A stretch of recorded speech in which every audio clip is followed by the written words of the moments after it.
Shalom, selamat pagi saudara-saudara sekalian dimanapun berada.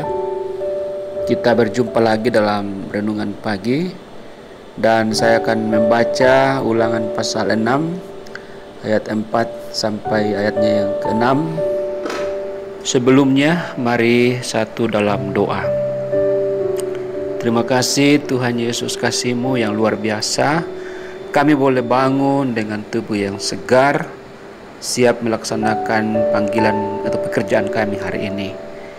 Kami akan mendahului dengan membaca merenungkan firman Allah. Tolong kami dengan kuasa Roh-Mu yang kudus, dalam nama Tuhan Yesus. Amin.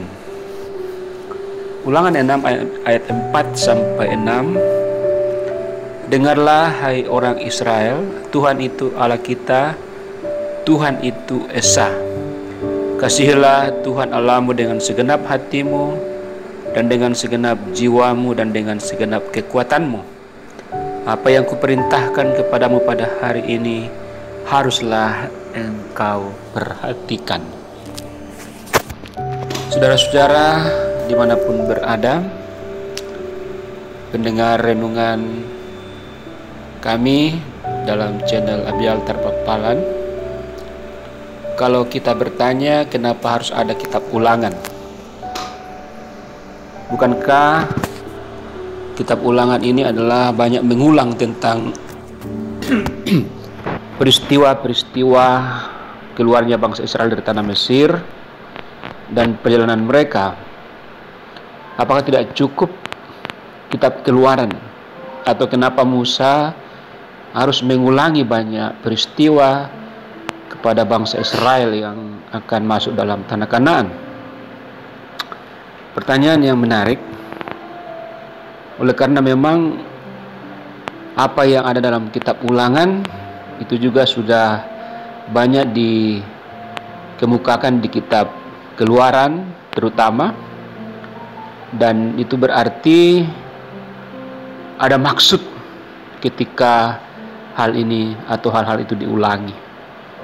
Kita tahu semua bahwa tidak semua bangsa Israel masuk dalam tanah Kanaan. Artinya generasi Israel yang keluar dari tanah Mesir sejak pertama itu tidak semua masuk dalam tanah Kanaan. Ya, bahkan dikatakan bahwa hanya Yosua dan Kaleb.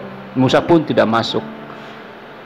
Nah, artinya ada generasi baru yang tidak secara langsung mengetahui dan merasakan, mengalami peristiwa-peristiwa seperti keluarnya bangsa Israel dari tanah Mesir, melewati atau menyeberangi laut Tiberau dan sebagainya, mujizat-mujizat yang dilakukan oleh Tuhan kepada nenek moyang mereka. Jadi selama 40 tahun ada banyak generasi yang sudah meninggal, sehingga Musa berkewajiban untuk mengulangi akan hal-hal penting tersebut.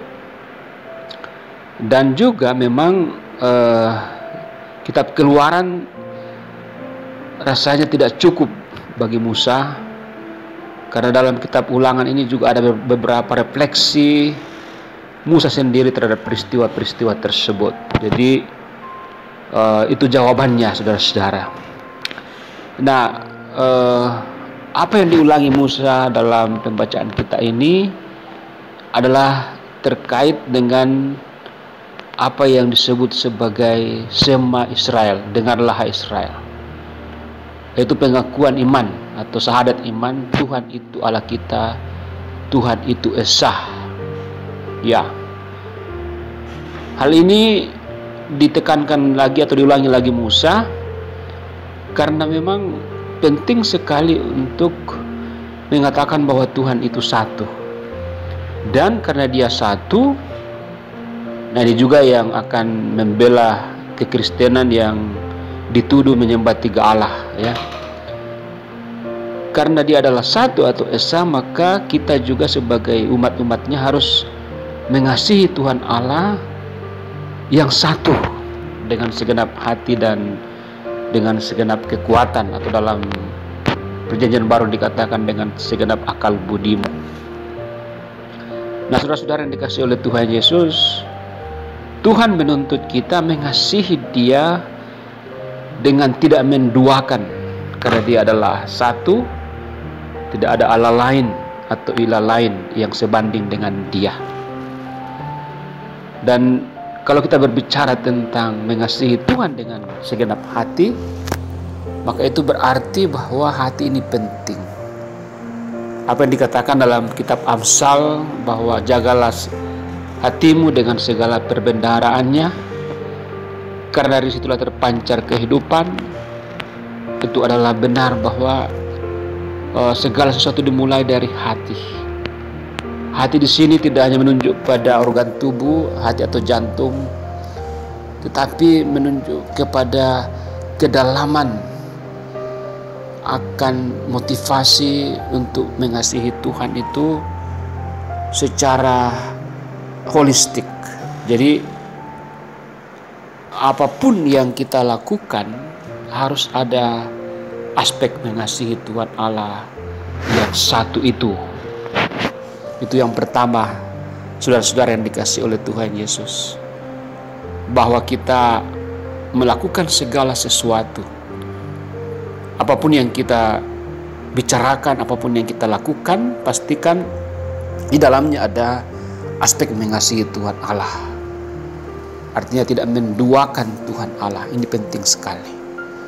Karena banyak orang yang mengatasnamakan Tuhan tetapi sebetulnya memuliakan manusia atau memuliakan harta, ataupun ujung-ujungnya adalah materialisme. Walaupun dia mendasari itu pada nama Allah. Allah tidak mau diduakan dalam segala hal, termasuk kasih kita kepadanya. Yang kedua dikatakan bahwa kita harus mengasihi Dia dengan segenap kekuatanmu. Ya, jadi Musa ingin mengatakan kepada bangsa Israel, generasi yang baru, bahwa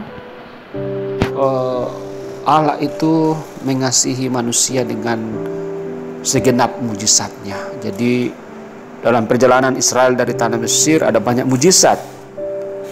Ada tiang api, tiang awan, ada menyeberangi laut Tiberias, ada mujizat-mujizat lain yang luar biasa. Nah, itu berarti bahwa Allah memang menyerahkan segala kemahakuasaannya untuk menyelamatkan umatnya.